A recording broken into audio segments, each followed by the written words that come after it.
coming out to Metallica Now That We're Alive. I'm Luke Brutus from Sirius XM. To those of you watching on camera, say hello to the people in the pit. 300 Met Club fans who are here tonight. Now tomorrow, 60,000 people, but tonight just you and the band. They're gonna play. After that's done, an exclusive interview with Lars Ulrich.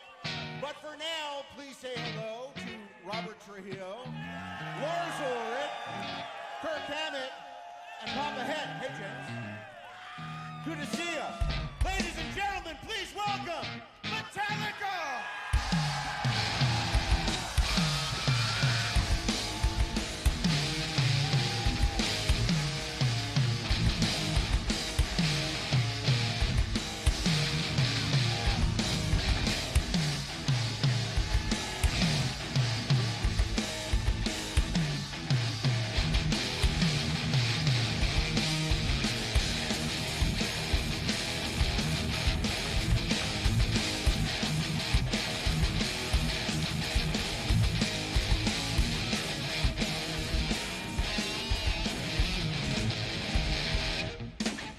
This is not a show. This is Soundcheck. They want to hear us fuck stuff up and yell at each other and fire people or something like that. How you guys doing? This is what we wear for Soundcheck. Isn't that exciting?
How's it sounding, all right? Glad you like it. Talking to these guys, though. Big difference. What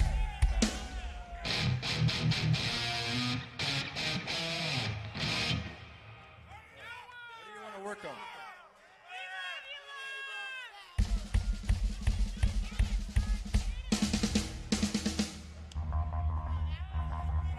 Name that tune.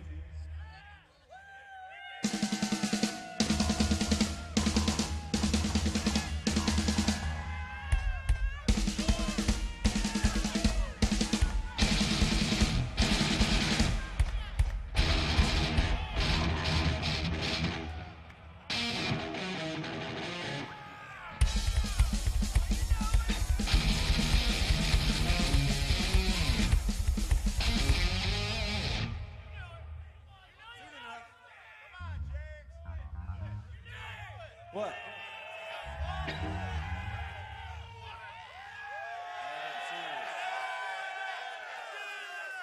Hey. All right. Baseball going on. There's a baseball game going on, huh?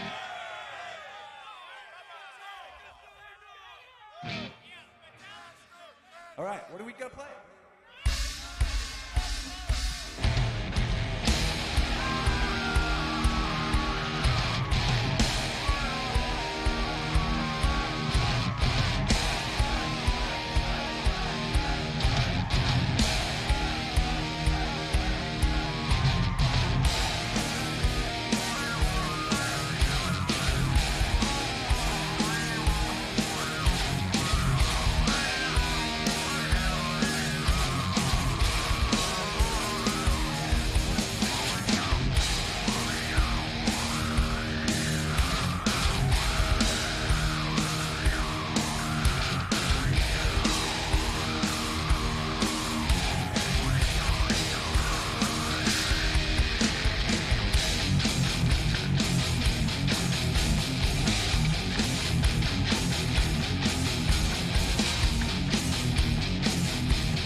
You drove 15 hours for this? All right. I didn't drive. I flew. They make planes now, you know. Oh, you were in high school, so you can't fly? What does that mean? You skipped school so you could come here. I won't say your name out loud then. You're 15? Oh, you're 18. Oh, okay. So you look pretty big, man. Play football? Lacrosse? Oh, yeah. All right. So do you guys play Metallica in the dressing room? Before you go out and play? And like smash heads and stuff?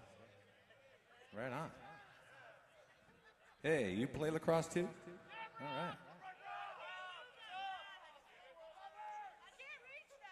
What, you're a chef? You just make mac and cheese? Oh. Okay. That's better than I could do. I can barbecue anything though. You know? That's my domain, the barbecue. All right, we're gonna play something else.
That's better.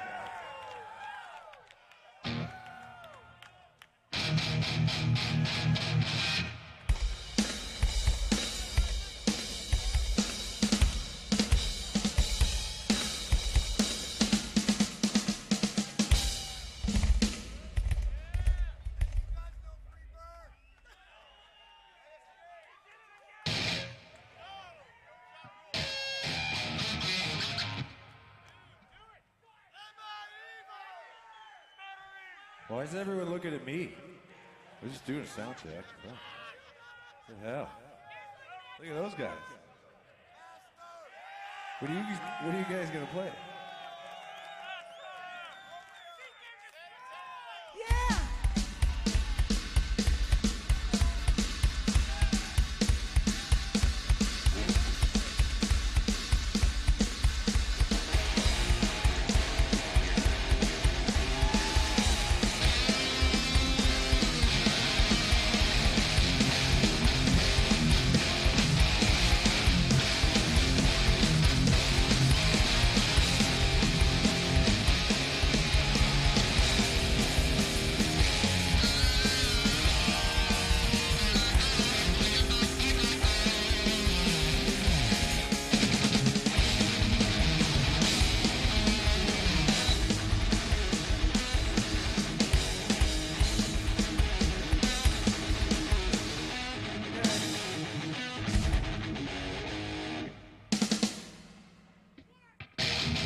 Turn the light on again.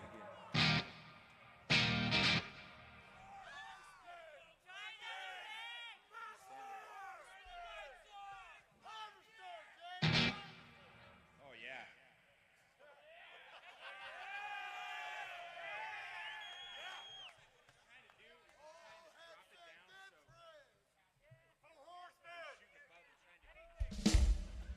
Okay. I mean, it's better right here. The reflection.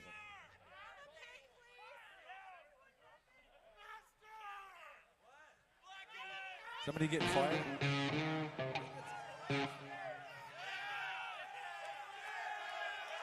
All right, if we fire somebody, you got to fire somebody out there.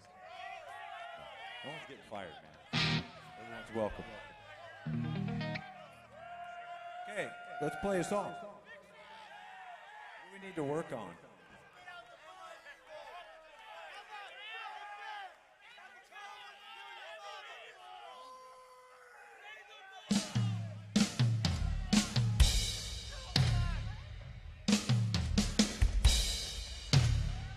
Work on a drum solo.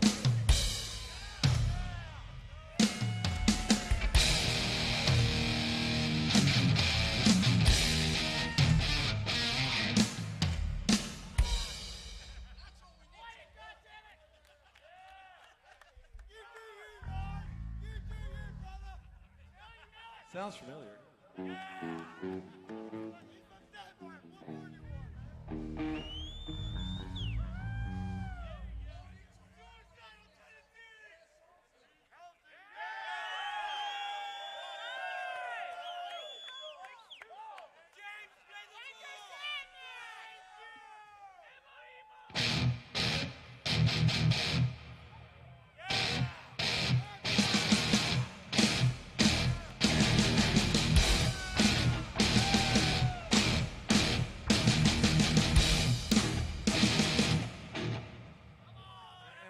Or the other one?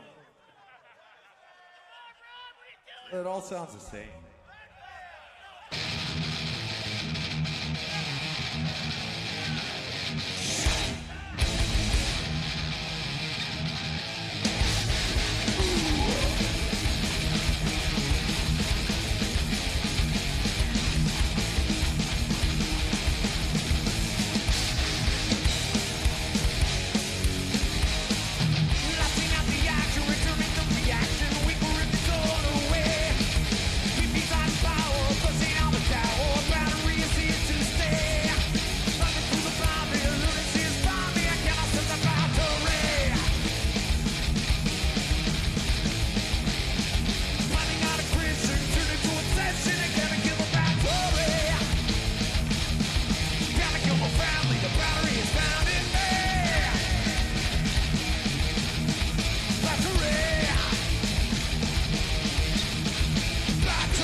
what Soundcheck's like, baby.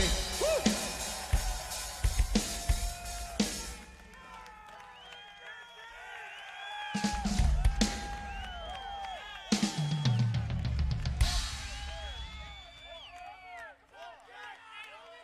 Hey, hey. So, does Soundcheck sound good? Are we ready for touring? Are we tour ready? All right. Hey, thanks for coming and hanging out, you guys. It helps get the vibe going. Thank you. All righty. Hey, hey. James, was that all right? Did you have fun? I can't hear you. Hold on. Did you have fun? Absolutely. Great to see you. Did you guys have fun? Thank you again for coming out. We want to thank everybody for watching from wherever it is that they are watching Metallica now that we're live. Are you guys going to be here in Baltimore tomorrow? Are you going to do other shows on the tour? We're going to show you a video in just a moment. Lars and I, an interview.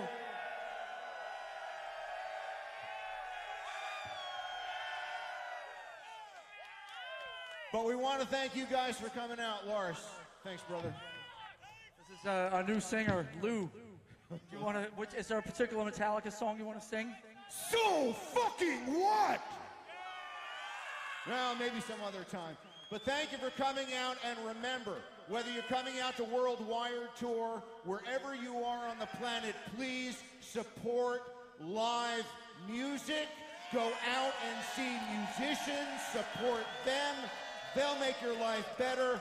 I'm Lou Brutus from Sirius XM. Thank you so much for coming out.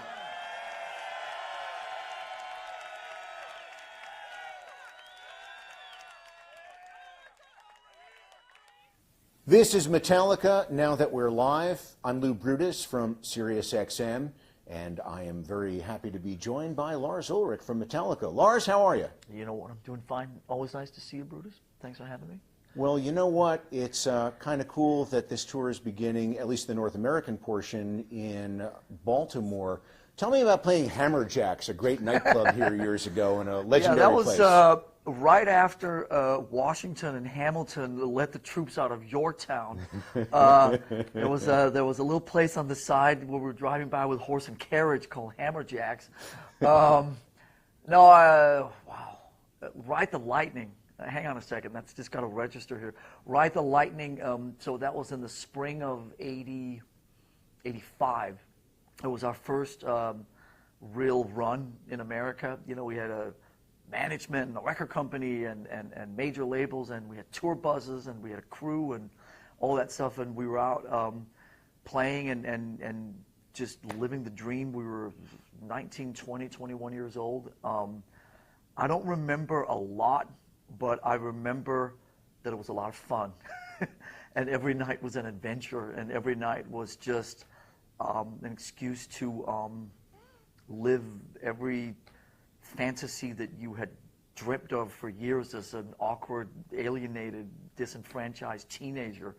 And there we were in the thick of it in the mid-'80s. Just, you know, it was like Hammerjacks was the biggest venue in the world, if you know what I mean, and we were living the dream, so it was good times. Well, let's take that memory and now flash ahead to the kickoff of this tour in Baltimore. Tell me about the logistics and the build-up, not only from a musical standpoint for the core, the members of the band, but also integrating it with all of these crew people in this extremely large production in multiple stages that are leapfrogging around the country. Yeah, I mean, obviously we're super excited to be kicking off our North American run here on Wednesday.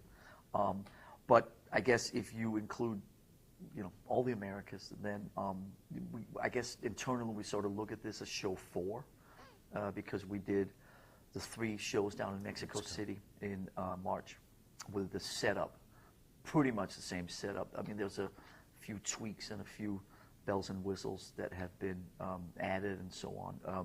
But so essentially it's show 4 on the stage, and the stage is a sort of a related, I think it's like a first cousin to the stages that we played, the AT&T, the Super Bowl gig at AT&T in San Francisco what was that, about a year and a half ago, and up in Minneapolis when we opened the new Viking Stadium last summer. So it's a continuation of that. It's big. I mean, it's really big. I mean, it's really fucking huge, as it should be, by the way. But I think the main thing for us, which is so cool, is that generally when you play sort of stadiums, outdoors, or festivals, or parking lots, or fields, or whatever, generally you play inside you play inside a structure, and we've finally done away with that, and there's no roof over us, so it's really cool you just feel like you're more accessible and more closer to the audience, and there's a different kind of vibe. So all the shenanigans and the video screens and the lights and all that are sort of behind us rather than above us, and it just gives a different kind of vibe. And listen, especially it'll be a different kind of vibe when it starts raining, which eventually it will do. But we had no rain in San Francisco in the month of February last year, which was a minor miracle. Obviously, we had no rain. There may have been some moisture, but there was no rain inside the new Viking dome up there in Minneapolis.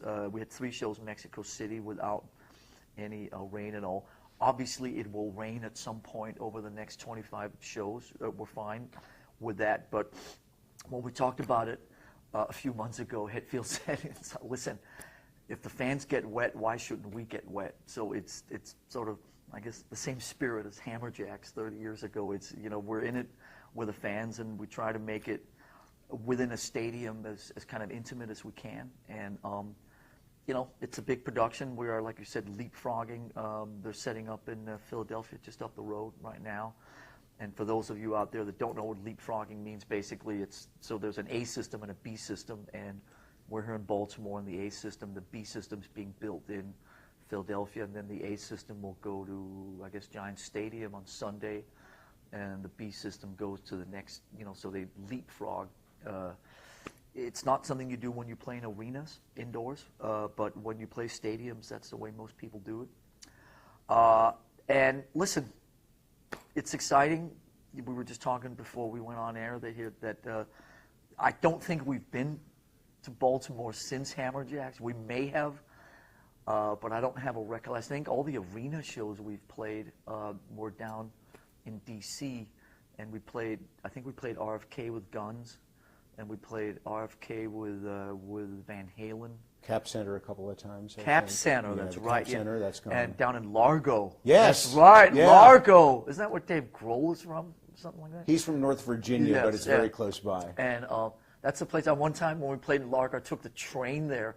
I was up in New York City, and I took the train, and I got off at Largo, and the venue was 2 minutes away. And I guess there's another place called Merriweather Post Pavilion. One of the greatest sheds, outdoor arenas in the country. I love that place. It's a great spot. So we have obviously rich history here, and have played lots of great shows in the general area. And obviously, if you cast the net a little wider, there's a Norfolk, and there's some shows in Virginia, and so it's nice to be back in this part of the country, and the sun is shining, and the sun is shining tomorrow, from at least what my little app says. So I think it's all going to be good. Is there anything in this production, and I have to be careful how I set this up because I don't want to give anything away that you would rather not, but is there anything that you yourself are going to be doing as part of the production that maybe Metallica fans have not seen on stage before? We're going to play all the songs Titan and Time. Coming to you live and direct from Baltimore, the new improved Metallica. No, all kidding aside, I mean, obviously there's a few, like I hear myself say, shit blows up. There's giant video screens. There's, there's some kind of interactive stuff. I guess there's 2 or 3 things that spring to mind, but I guess maybe I shouldn't give them away. We, for the Facebook event tonight, actually one of the songs has one of those elements in it. We were sort of going back and forth a couple of days ago about whether we should give it away or not. So I don't want to give it away by saying we're not going to give it away, but you'll have to tune in and see wherever you are on this planet. Yeah, I mean, there are some things. I mean, obviously, there's only so much you can do, especially when you take the roof away, because a significant part of those things you can do end up hanging from the roof. But like I said before, we feel there's a newfound, I don't know if freedom is the right word, but it's just a newfound vibe to not have the roof over us, and we're really enjoying that. And listen, we've got the Snake Pit, which should be no great surprise. And when you're playing in the stadium to 50,000 people, obviously the word intimacy is maybe not the first word you think of, but I do think that we do everything we can to make a big fuck-off place like that seem as intimate as possible. And certainly, at AT&T last year, the baseball stadium there is, you get, the newer stadiums have the stadiums from 20, 30 years ago were a little harsher to play, and I think that both in baseball and in football, that as the newer stadiums, they have a tendency to be more curved like this rather than like this, and so it's more bowl-like, I guess. And so these bigger places become, dare I say, slightly more intimate as time rolls along.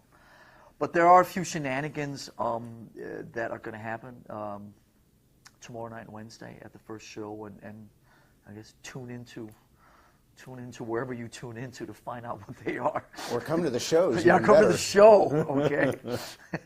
Even better. Good plug. Hell yeah. Just picked it up like that, like a true professional. Come to the show. Lars, I've been there for some really incredible Metallica gigs. I was there in Tuktoyaktuk with you guys, and Grimey's Basement, and the Freddie Mercury tribute show, and the Million Man Mosh, and all these things. And I have to explain to anybody who is watching or listening to this right now that this is a sincere question and something that we've discussed before. Where have you guys gotten on the possibility of Metallica becoming the first band to perform in space? Because we are now at the dawn of, SpaceX is going to be taking some people around the moon in the not too distant future. I know you guys have seriously spoken about this. Where might that stand at this point? Well, actually, on the day off between Baltimore and Philadelphia. Don't tell me you're going to space now. On Thursday, we figured instead of having just a boring, predictable day off, we were going to just take. Elon is now on speed dial, and we're going to meet. And living in San Francisco, obviously, which is the frontier for the future, the gateway to the future. Obviously, all those things are sort of being planned around San Francisco to a degree. So I feel that we're as close to that as we can be, and there's a few feelers out to a few people. Nothing worth giving away yet. The headline, Metallica promises to play in space, can certainly be derived out of this sort of wishy-washy answer that I'm giving you right now. But I don't danced around. Right. I don't want to really commit to anything other than to say that I think you know us better than most, and know that if there really is a possibility for this to happen, that we will happily be at the very front of that line, and that I think we've shown over the last few years or decades or whatever that we that sense of spirit and that sense of adventure still burns in us, and that we would love to and would bend over backwards to make anything, always do, to make anything out of the ordinary happen. So watch this space, as they say. Lars, always great to see you. Safe Right back at travels. Safe travels on the tour. Safe space travels. There you go. If that becomes applicable one day. All right. That's Lars Ulrich. I'm Lou Brutus from SiriusXM. Thanks for joining us. Metallica, Now That We're Live from Baltimore, formerly the home of Hammerjacks.